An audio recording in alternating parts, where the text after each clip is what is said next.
You have also observed, and I'm quoting you again, the economic downturn has not fallen equally on all Americans.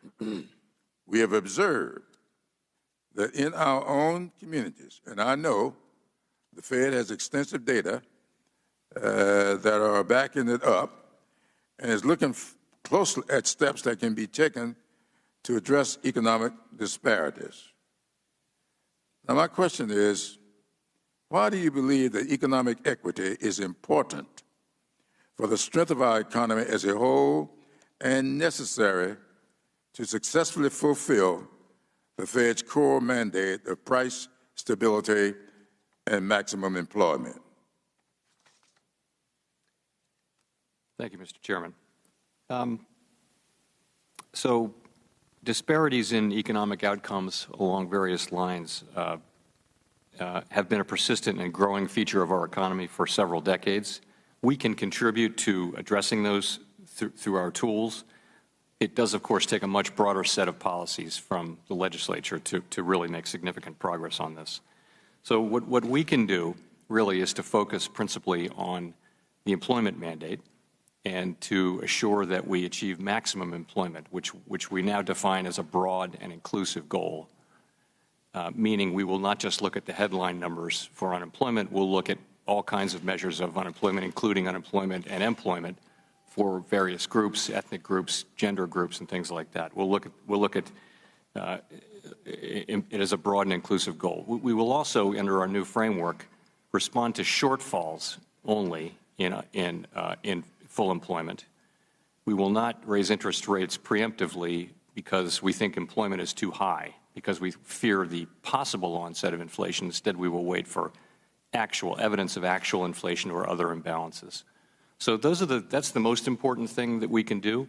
I think the point is that there's a growing realization really across the political spectrum that we need to achieve more inclusive prosperity. Real incomes at the lower end of the spectrum have stagnated relative to those at the top.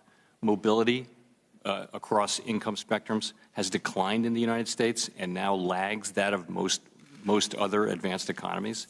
These things hold us back as an economy and as a country, and I do think these are important issues that relate to the overall performance of the economy and therefore are in scope for us to analyze and call out. Well, thank you for that. You know, one of the primary goals of the Select Subcommittee is to ensure that our response to the pandemic is effective, efficient, and equitable. Now, I appreciate that the Fed, under your leadership, recognizes the importance of all three of these attributes for future economic strength. I'm not a social scientist by any means, but I am well aware that in past recoveries, we don't have to go all the way back to the 1930s to see this phenomenon. We saw it taking place in 2009. That recovery was slow because I feel we did too little when we should have been going bigger and bolder, which we've done here. And I appreciate the fact that you are recognizing that and helping to build America back with, under this rescue plan, this families plan, all these things that are necessary to make sure that all elements in our society come back, not just where we were, but hopefully beyond. And I thank you for the way you've handled this, and I look forward to continue to work with you on that.